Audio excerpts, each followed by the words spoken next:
No, it's okay. Some of us are vertically challenged. We should have brought a phone book, but there's not many of those anymore. Good afternoon, everyone.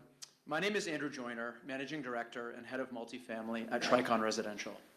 On behalf of my partners at Kilmer Group and Dream, we are incredibly proud to be here today to host Minister Freeland and discuss a wonderful public-private partnership that delivers affordable rental housing solutions at scale and strengthens the social fabric of our city. 5 years ago, our partnership was selected to develop these 12 acres of land and create a first-of-its-kind, 100% purpose-built rental community that includes 30% affordable housing, and in many ways is a pioneering model for city building. I say this for a few reasons. First, the significance of Canary Landing lies not only in its scale, but in its approach, which could only be realized through the vision, support, and coordination of all three levels of government, including our cornerstone CMHC RCFI loan, the City of Toronto Open Door Program direct investment, and provincial land contribution. Here at Canary Landing, across 2,500 rental homes, market and affordable homes are all finished to the same standard and have been integrated in a checkerboard throughout the community, as they should always be, to offer residents equal access to amenities, service, and community programming. This ensures that all residents, regardless of income, can thrive together. Secondly, sustainability is at the forefront of Canary Landing. Built to LEED Gold standards, Canary Landing is 30% more energy efficient than comparable buildings. And finally, what truly sets Canary Landing apart is our focus on resident experience. Acclaimed architects from Denmark, Kobe, and Toronto's own Architects Alliance have created landmark buildings that are more than just structures. They're homes, and they are designed to enhance our residents' lives. We've built bright, livable suites that are larger than market averages and designed with end users in mind. And we've designed and programmed our amenities to foster connection and build community. Today, Maple House, the first phase of Canary Landing, stands completed with 770 homes, including 231 affordable homes, and constructed in record time.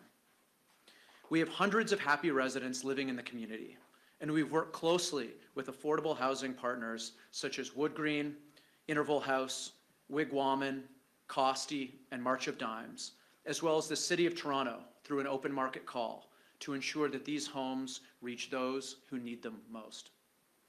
Looking ahead over the next 2 years, the remaining phases of Canary Landing will complete, and we look forward to delivering thousands more much-needed rental homes. CMHC has estimated that Canada needs another 3.5 million homes by 2030 to restore affordability. Increasing the supply of purpose-built rental homes are a matter of national significance, and Tricon, Kilmer, and Dream are incredibly proud to be part of the solution. In closing, Canary Landing is a special community and one of Canada's finest examples of city building.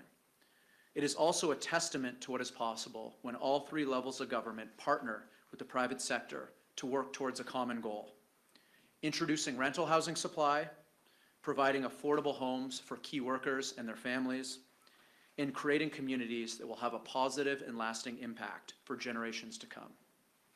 Now, it is my great honor to introduce Minister Freeland, who continues to play a pivotal role in delivering complete communities just like Canary Landing across Canada. Thank you very much.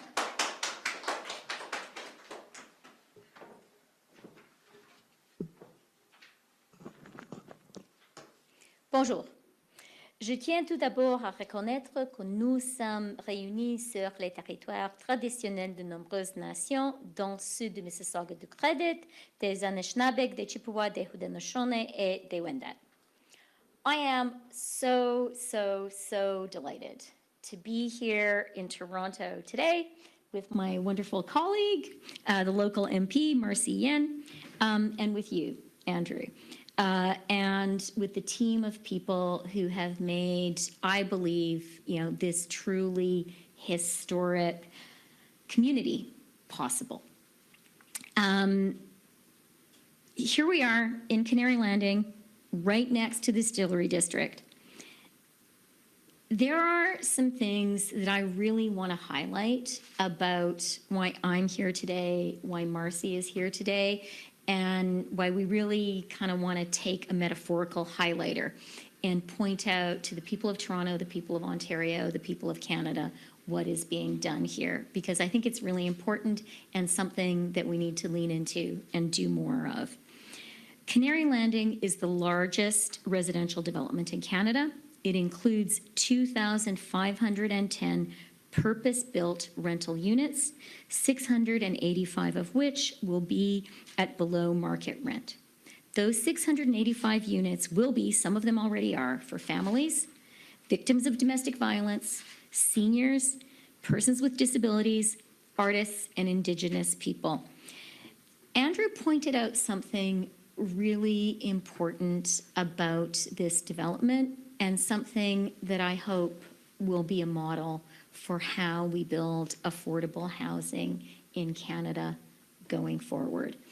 And that is that, like, you guys walked around with us. These are really nice places to live. And one of the really important things is there is no difference between the apartments that are going to rent at market rent and the apartments that will rent at affordable levels. Andrew described it as a checkerboard system.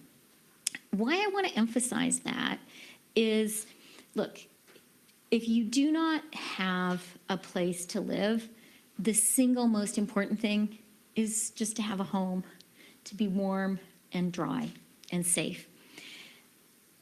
But the apartments here are more than housing. They're true homes, and they are about creating a true community for all the people who live here, the people who are paying market rents and the people who are living in affordable housing. And that integration is something that we really, really need to strive for, because that's about building Canada. It's about building community, and it's about giving a real chance for the most vulnerable Canadians to truly thrive. People are already moving in to these buildings, and Marci and I think both of us were really touched by a story that Samina from Costi told us about a family that is one of her clients who have moved in here.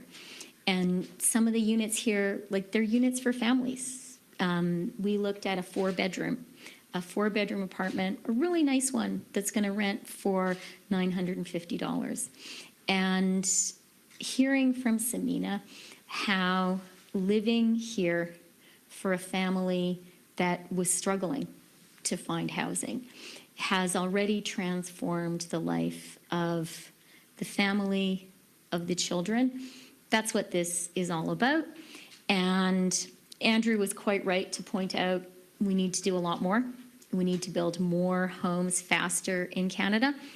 I do want to say, though, the job is getting done, and it's being done in a way to really transform lives and build communities. I do want to take a moment to recognize and thank the skilled tradespeople whose hands and whose minds are building these homes. We need more of them too. These are exactly the types of homes that Toronto needs, that Canada needs, and we need them right now, and we need more of this kind of housing built faster. That's why I'm delighted that our government has been able to support a significant number of these new rental homes through our apartment construction loan program, the new name for the program that Andrew referred to as the RCFI. Specifically, that support helped to build 1,616 rental units here at Canary Landing with an investment of $801 million. The apartment construction loan program is a really important program.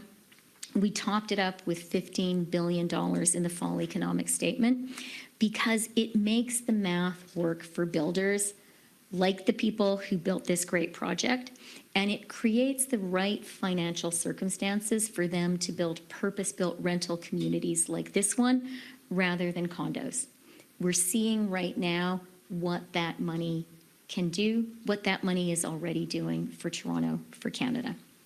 Canary Landing est l'exemple parfait des grandes choses que nous pouvons réaliser quand tous les autres du gouvernement ainsi que les constructeurs, le secteur privé comme le groupe Tricon, Dream et Kilmer unissent leurs forces. Notre gouvernement est conscient que le logement constitue le principal défi du Canada à l'heure actuelle, en particulier pour la ville de Toronto. Nous savons que l'offre est au cœur de ce problème. C'est pourquoi le plan économique de notre gouvernement est axé sur la mise en œuvre de mesures réelles et concrètes visant à construire plus de logements plus rapidement. Just a couple of weeks ago, in November, I announced 7 major rental housing construction projects being built across Toronto using the Apartment Construction Loan Program, including 2,644 new rental homes. Cherry House here at Canary Landing is one of those projects, and people will start moving in next year, August, right? That's right. And just last month, I was proud to stand with the Prime Minister and many of my colleagues, together with Mayor Chow, to announce an agreement with the City of Toronto on the Housing Accelerator Fund. That federal fund is going to provide an additional $471 million to the City of Toronto to get more homes built faster. It will fast-track nearly 12,000 new homes in Toronto over the next 3 years and more than 53,000 new homes over the next decade. Our government is also making the path to home ownership more affordable for more Canadians through the new tax-free First Home Savings Account that was introduced last year. Ce compte permet aux Canadiennes et Canadiens de verser jusqu'à 40 000 $ pour l'achat de leur première propriété. L'argent qui y est déposé est non imposable au moment des cotisations et non imposable au moment du retrait. Pour la population canadienne qui économise en vue de l'achat de leur première maison, le compte d'épargne libre d'impôt pour l'achat d'une première propriété peut faire et fait effectivement une réelle différence. So this tax-free First Home Savings Account, which is tax-free in, tax-free out, is making a real difference in the lives of hundreds of thousands of Canadians. And I have an announcement about it to make today, which is we can now tell you that more than 500,000 Canadians, 500,000 Canadians, have now opened a tax-free First Home Savings Account, and that account only became available in the spring. So that is more than 500,000 Canadians who are one step closer to getting those first keys of their own. 500,000 Canadians who are taking concrete, practical steps every day in their lives to achieve the dream of owning their first home. And I'm really glad that the government is there to support those 500,000 hardworking Canadians. Whether it is helping Canadians to save for their first home, like those 500,000 Canadians who've now opened a First Home Savings Account, or getting more homes built faster, our government is going to continue working every single day to deliver for Canadians and to make housing more affordable for people from coast to coast to coast. Just before I close, I'd like to say, as the MP for University Rosedale, and as someone who is really proud and grateful to call this great city home, I'm glad that our federal government has provided more support to Toronto than any other federal government in Canadian history. Since 2015, the federal government has provided $5.47 billion in direct support to the City of Toronto. In 2023-2024, the current fiscal year alone, the federal government is providing more than $1.5 billion in direct support to the city. And I'd like people to compare that to the situation in 2015-2016, the year we were first elected, when the federal government was providing just $200 million to the City of Toronto. Toronto is such an important part of our government's economic plan. That is why our government has invested in, is investing in, and will continue to invest in the City of Toronto, including support for terrific projects like this one.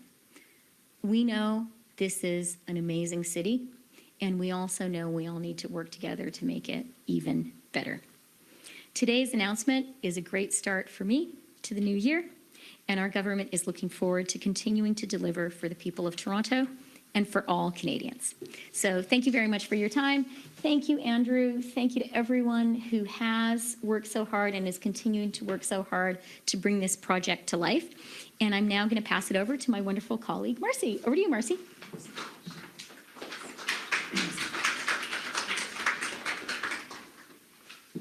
Uh-oh. Does this work, or do I get rid of it? Is it okay? No? All right. I'm going to just push it up a little that way. Hello, everyone. Bonjour et merci d'être ici aujourd'hui. I, too, want to start by acknowledging that we are on the traditional territories of many nations, including the Mississaugas of the Credit, the Anishinaabe, the Chippewa, the Haudenosaunee, and the Wendat peoples. Thanks so much for the introduction, Chrystia. Andrew, it's great to be here with you and your team. Welcome to Toronto Centre, everyone. So, a note, because I want to share with you a little bit about what was going through my head as we went through the tour and we saw that 4-bedroom that Chrystia talked about, where a parent, women, and children now live. There's stigma attached to housing. Here's what you might not know. I'm from St. Jamestown. That's where my family's story begins. And so I know a thing or two about supportive housing. I know a lot about that. And to walk through and to see that you can't tell the difference between who has and who doesn't is extraordinary, because there is stigma when it comes to housing. Chrystia, you've always stood up for this city so well, this country so well. I am proud to serve with you. To all these familiar faces, you're local heroes. Affordability, especially when it comes to housing, is clearly your passion. You're doing the work, and we're seeing the fruits of your labor, and that is really, really important. The size and scale of this project is incredible. This is a community. It's good to be here together to show what it means to listen to Torontonians, to listen to Canadians, to get projects like this done. The 30% of this project that Chrystia was talking about is specifically for women fleeing domestic violence, seniors, people with disabilities. You would have noticed the width of the corridors and the units. Accessibility is important. This project is about looking out for people that are at risk. And it's about building communities that provide for the people that are most impacted when it comes to a lack of housing options. And I have to say this overlaps, and Chrystia knows we all work together when it comes to this, with my friend and colleague, Minister Kara. She's doing all that she can to help seniors, people with disabilities, and we know when it comes to those disproportionately impacted, accessible housing is hard. And it's hard when you have reduced mobility, especially for older people, for seniors. And this housing benefits all of those groups. The proximity of businesses and transit here will go such a long way. You thought about everything. You thought about it. You put your hearts into this, and we can see that. This piece regarding women and children fleeing violence builds on the agreements that we've signed through the National Action Plan to end gender-based violence. And I'm pleased to say that we now have signed agreements with every province and territory, and money is already flowing. Ontario, just a couple of months ago. We got this done by working with governments from every political stripe, because we know that to build a gender-equal country, we need to make sure women are safe. And today's announcement has a lot to do with that. It's tackling an issue as deeply rooted as intimate partner violence. Where do you go when you have to leave? What happens when you have to leave an abusive home? We're here today to show what it means when governments listen, when they actually put forward solutions that show results for people that don't always have a voice at the decision-making table. And again, Chrystia mentioned it, and I'm going to reiterate it because it's important. This community we're talking about is 2,510 685 of those homes, affordable homes. That affordable piece, as Chrystia mentioned, is so crucial because it is a commitment to build up this city in a way that works for more than just people at the top, because my family certainly wasn't. And I can't wait to see how this community develops over the next couple of years, because it's a model. This can be a model for communities across this country. This is game-changing for people in Toronto, for people across this city. So a hearty thank you to everyone involved. And there are many of you here. Thank you for your work. Thank you for your passion. Our focus on affordability, those in need, the speed we're getting homes built through the Accelerative Fund, and the fact, as Chrystia mentioned and shared today, because it's important, 500,000 Canadians, 500,000 Canadians, many of them young people, because I've spoken to them across this country, who have tapped into, who have opened a tax-free first home savings account. It's not by accident that this happens. This is the result of putting forward a plan that works for everyone. To close, thank you again. I really believe that this is what community building, you know, we sometimes hear that word or those words, community building. This is what it looks like. En travaillant ensemble, nous pouvons assurer un chez-soi est abordable. Thank you. Merci. And Andrew, I'm giving the mic back to you.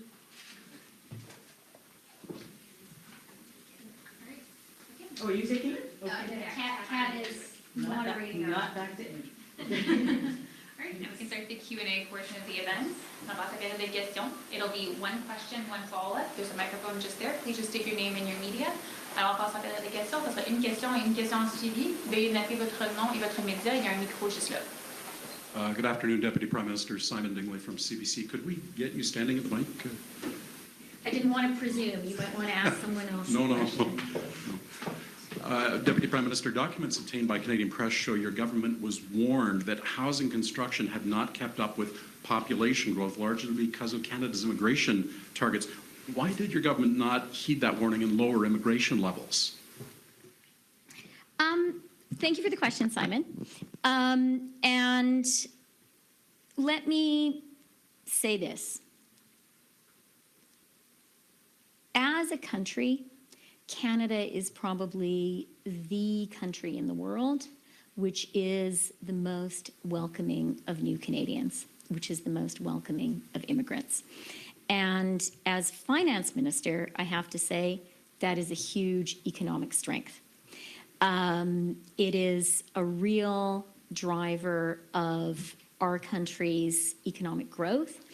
And at a time when all of the industrialized countries in the world are facing huge demographic challenges, we are extremely fortunate as a country that we have the social capacity to welcome immigrants. You are quite right that if we want to be a country that welcomes new Canadians, and I strongly believe that's the right thing for all of us, we have to build more homes faster. And that's one of the reasons I'm here. Our government is totally committed to getting more homes built for Canadians. You have seen that unrelenting focus for weeks and weeks and weeks, for months and months and months. And, you know, we started the parliamentary session in the fall by lifting the GST on purpose-built rental on projects exactly like this one. Huge impact. You know, Mike Moffat estimates that's 200 to 300,000 new homes will be built. You saw in the fall economic statement, we added $15 billion to the apartment construction loan financing program, which is financing projects exactly like this. And one of the reasons I'm so glad to be here today is to highlight the work on getting more homes built faster. We have been pushing very, very hard over the past few months, but it's not brand new. This project started in 2018 and was made possible by programs that were in place then. And the final thing that I will highlight when it comes to getting more homes built faster, which we absolutely need, it is the most pressing economic and also social priority, is the Housing Accelerator Fund. That is having a transformative impact. That is something that was launched in the 2022 budget. There was a lot of eye rolling, a lot of skepticism. Will this ever happen? Will it make a difference? Well, it is. It's being rolled out. We did a deal with Toronto before the end of the year, and that will mean more than 50,000 additional homes get built, and it's $471 million for the City of Toronto. Madame Deputy Premier Ministre, puis-je voir la même réponse en français pour Radio-Canada sur les problèmes avec les logements?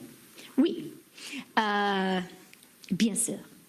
Alors, notre gouvernement est conscient que le logement, c'est la priorité économique et la priorité sociale pour les Canadiens et Canadiennes partout au pays. Et pour cette raison, notre travail, nos programmes économiques sont vraiment axés sur le logement. On a enlevé le TPS sur la construction du logement locataire. L'économiste Mike Moffat estime que ça créera entre 200 000 et 300 000 nouveaux appartements. C'est une grande chose. On a mis en œuvre notre programme pour l'accélérer. La construction de logements dans chaque municipalité au Canada. Et ce programme a commencé à vraiment changer l'approche des municipalités partout au pays dans la construction de nouveaux logements. Alors, on est d'accord que c'est une priorité pour les Canadiens et c'est pour cette raison qu'on travaille fort et on est là. Thank you. Second question, Deputy Prime Minister. What's Canada's position on the merits of South Africa's case against Israel at the International Court of Justice? Thanks for the question. We're aware of the filing, and our government is reviewing the case carefully. Why won't Canada take a position on this, One though? question, one follow-up, I'm sorry. Okay. En français, la même question, s'il vous plaît. On est conscient de cet enjeu et notre gouvernement est en train de faire le travail sur cet enjeu. All right, next question, Oliver Moore, the Globe and Mail. In your remarks, you talked about all the things your government has done for Toronto, and the city's position in response is, that's great, thank you very much for what you've done in the past, but what we need now is a commitment to $250 million by the 26th of January, or you'll have to raise the taxes by 6 percentage points. Is your government going to make that commitment? And if you don't, do you feel you are going to have to wear that tax increase? Thanks for the question, Oliver. And I made a point in my remarks not only to talk about what we've done in the past for the City of Toronto, but what we're doing today and tomorrow. And I think it's important to highlight that in the 23-24 fiscal year alone, direct transfers from the federal government to the City of Toronto will be more than $1.5 billion. It is a lot of money, and it is particularly a significant sum when you look at it in historical context.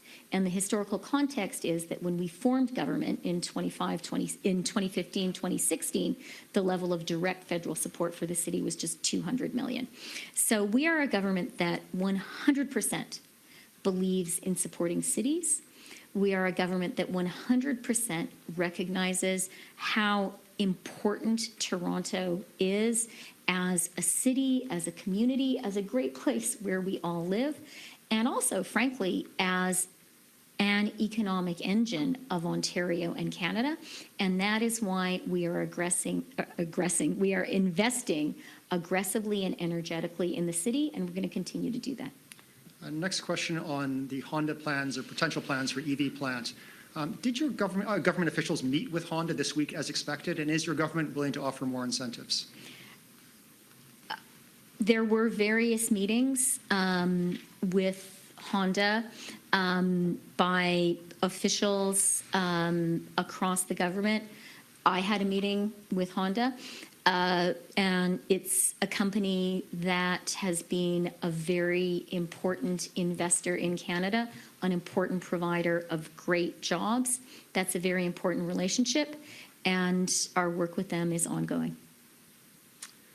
Adrian Gabriel, CTV National News. Hi, Minister. Following up on South Africa and their filings with the International Court today, your government's been aware of South Africa's position for days now. Why won't you share our government's position with Canadians? For, against, neutral, whatever it might be, why is it taking so long? We are aware of the filing. We are reviewing it carefully. That's the same answer you gave, Minister, with all due respect. Can we? Because that's the truth. That's the position. Next question, please. It's one question, one follow-up. Yeah, I didn't have a follow-up. There wasn't a follow-up yet, so I'll ask it now. Thank you. Today, a recent poll by Abacus Data suggests that the Liberal government is falling further out of favour with Canadians. If there was an election held today, the poll suggests that 41% of Canadians would vote for the Conservative government, 24% for your government. Why do you believe that your government continues to fall further out of favour with Canadians, and what work do you believe needs to be done? Really, thank you for that question, because I wake up every single morning. I know Marci wakes up every single morning also, thinking about the challenges Canadians face right now, and thinking about how we can work harder and more effectively to meet those challenges. That's what we're doing. From my perspective, the single biggest challenge Canadians are facing right now is housing. And that's why we're here making a housing announcement, highlighting some of the really important work that is happening, pointing to a model approach to building not only affordable housing, but real communities, talking about the First Home Savings Account, highlighting that so that Canadians know that's a really effective way to save for that first home of your own. I recognize that these are really hard times for a lot of Canadians, and our government's response is going to be to get up every day, to focus on the challenge at hand, and to work as hard as we can to answer it. Minister David Ryder from the Toronto Star. I'm going to follow on Oliver's question about the Toronto budget, and that I'm hoping you'll look forward and not back at past investments and answer yes or no. Will your government give the City of Toronto the $250 million this year it says it needs to cope with refugee and asylum claimant costs that other cities simply are not seeing? So again, David, thank you for the question. In my sort of initial remarks and in my answer, was also looking to the investments we're providing right now. We are still in the 23-24 fiscal year. $1.5 billion is a very significant federal investment. The Housing Accelerator Fund, which was announced just before Christmas, of nearly $500 million, unprecedented, and support for exactly what Canadians and the people of Toronto need. So I just really want to emphasize for people that the federal government has been there for Toronto. We are here for Toronto right now, and we will continue to be here for Toronto in the future because that's what we believe in. You know, you have with you here 2 cabinet ministers and Toronto MPs who love this city, who believe in this city, and who believe in investing in it. And those are not just words. That money is arriving in the coffers of Toronto and is delivering projects for this city every single day. To the particular question of asylum seekers, I don't know if Samina is still here. You know, I want to start by saying that this is an incredibly challenging time in the world right now. It is probably a time of more geopolitical, I was going to say something kind of academic, like turbulence or volatility, but it's more than that. You know, war has really come to a lot of people right now. It's a really, really hard time to be a human being in many parts of the world. And the whole world is feeling that, with a surge in the refugee challenge, with a surge in the number of asylum seekers around. Urging us all to recognize how lucky we are to be Canadian and to have real compassion for the millions and millions and millions of people around the world who are in a much more challenging situation. And I do also want to say that, you know, I can't name a country in the world that is more welcoming of refugees, thanks to the work of people like Samina and her organization, than Canada. That's the right thing to do. And we should be glad that we're a country that is able to do that. You said in your question that the challenge of asylum seekers is particularly acute for Toronto. I think that's a really good point. The $1.5 billion that I mentioned that we are providing this year to the City of Toronto includes stepped up support for asylum seekers, and we continue to work with the city on that issue. Just to follow that, I was talking with a municipal finance expert, probably the best one in Canada, who, talking about the city's predicament, said the federal government controls which people come from other countries. It can guide them to places. It is not in any way a city responsibility, yet all those shelter costs, specifically shelter costs, fall on the City of Toronto. And why would that be? So I'll ask you, why would those costs fall on the City of Toronto, and why not on your government? As I've said, in recognition of the asylum challenge, that $1.5 billion that the city is receiving in this fiscal year includes major stepped up support for asylum seekers. That was announced over the summer. Our government across the country this year is devoting more than $4 billion to support asylum seekers. I think it's also important for us to look at the challenge in the round, and we are doing that. And as I said, it is an issue where we are supporting the city today, and we're going to continue working with the city on it. Next question, question. Hi, Minister. Jude Amelise from the Canadian Press. Hi, nice to see you in Toronto. Yes. Welcome. Followed you all the way here. First question, I was wondering, what do you make of your security detail arresting David Menzies? So I want to start with what was important about Monday. And what was important about Monday, January 8th, was the 4th anniversary of a date that I think forever needs to be marked and circled in black on the calendar of all Canadians. It was a tragedy for Canada.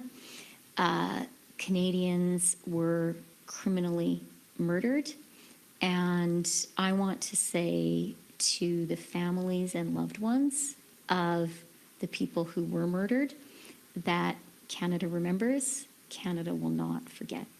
And that's why I was in Richmond Hill, Marci was there too, to show that this is a Canadian tragedy, that Canada remembers and Canada will not forget. On the incident, as you guys know very well, Canada is a rule of law country.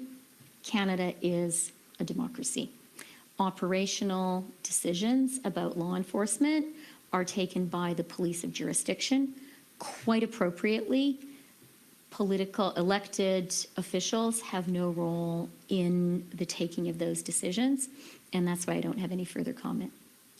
On immigration and housing, your government talks a lot about increasing housing supply, but obviously you know that takes time. So I'm wondering, what about demand? Do you believe that tempering demand by tempering migration flows into the country could be part of the solution to the housing crisis? Thank you for the question.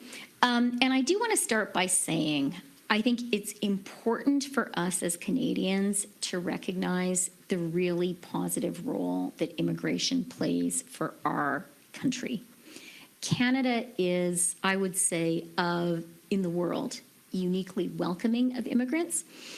That is a real economic strength for our country.